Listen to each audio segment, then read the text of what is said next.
Imagine standing just a few feet away from a man when suddenly an explosion launches a 3-foot iron rod straight through his head. It enters beneath his cheek, passes directly through his brain and exits out the top of his skull.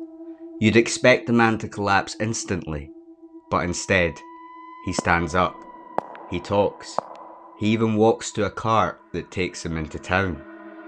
This isn't fiction.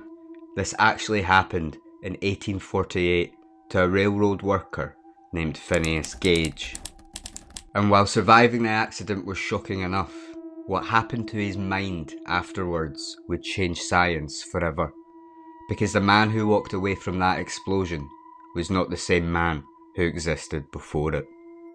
To understand this story, we have to travel back to September 13th, 1848 in Vermont. At the time, the United States was expanding rapidly and railroads were being carved through the mountains and countryside. It was dangerous work. Railroad crews used blasting powder to break through the rock formations. The process was very precise. First of all, they were to drill a hole into the rock, fill it with gunpowder, insert a fuse, pack sand or clay tightly on top, then ignite the fuse and move away before the explosion. This packing step was critical. To compress the powder, workers used a tool called a tamping iron, a long iron rod designed to push material down into the hole. Phineas Gage was the foreman of a blasting crew. He was known as responsible, efficient, and intelligent. His employers described him as one of their best supervisors, but on that afternoon, something went terribly wrong. Just another average day at work, Gage had drilled a hole into the rock for a routine blast. He poured gunpowder into it, but for some reason, historians still debate this today, the sand was never added before he began the fatal stage of tamping. As Gage pushed the iron rod into the hole, the metal struck the rock. That tiny spark was enough. The powder detonated instantly. The explosion transformed the tamping iron into a high-speed projectile. The rod itself measured about 3 feet and 7 inches long, weighed around 13 pounds and tampered to a point. It rocketed upwards like a spear. The iron rod entered Gage's face beneath his left cheekbone, passed behind his left eye, blasted through the front portion of his brain and exited through the top of his skull. Witnesses later reported the rod landing dozens of feet away, covered in blood and brain tissue.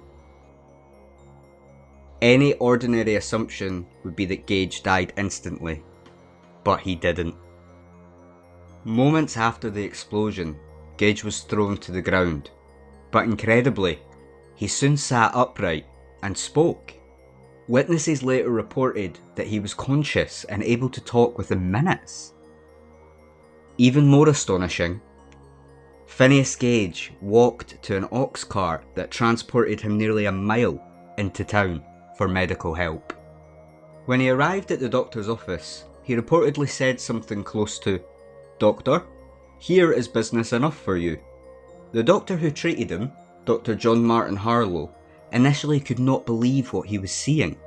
The wound was catastrophic, brain tissue had been destroyed, yet Gage remained awake, aware, and able to communicate. Over the following weeks, infection nearly killed him. At one point, he slipped into a coma-like state, but against all odds, he survived. Physically, Gage slowly recovered.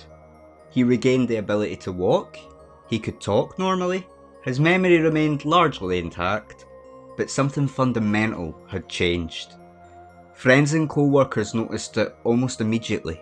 Before the accident, Gage had been responsible, polite, organised, a respected foreman, but afterwards, he became impulsive, unpredictable, and profound. Dr. Harlow later wrote that Gage was no longer Gage. He struggled with self-control. He had difficulty planning. He would abandon tasks halfway through. Employers who once trusted him could no longer rely on him. One of the most famous descriptions stated that he had become fitful, irrelevant, and impatient of restraint. In simple terms, the iron rod had not just damaged his skull, it had changed who he was as a person. Now at the time, scientists knew surprisingly little about how the brain worked. Many believed personality and reasoning were speared evenly across the brain, but Gage's case suggested something revolutionary. The tamping iron had destroyed part of the frontal lobes, the area just behind the forehead. Today we know this region plays a major role in decision making, personality, emotional regulation, planning, and social behaviour. Phineas Gage became one of the first pieces of evidence that scientifically proved brain regions control for specific aspects of behaviour. In other words, damage the brain in one area and you might not lose movement or speech, but you could lose who you are. Despite the dramatic personality change, Gage continued living for over a decade after the accident. He eventually worked as a stagecoach driver in Chile, a job that required complex planning and coordination.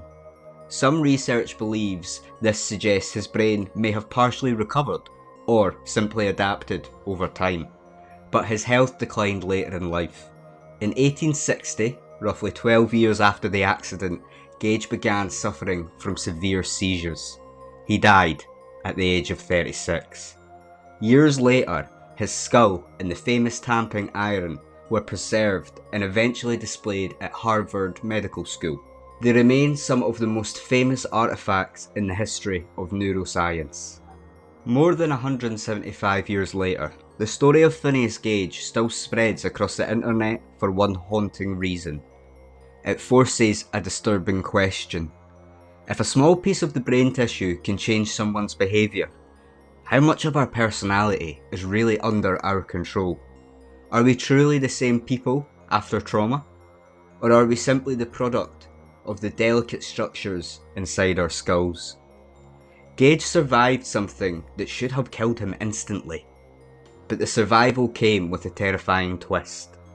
The man who walked away from that explosion may not have been the same man who existed before it. Stories like this remind us how fragile the human mind really is. One moment, one accident, and everything about a person can change. If you want to see more true stories where reality is stronger than fiction, subscribe and watch the next video, because some of the darkest stories in history are completely real.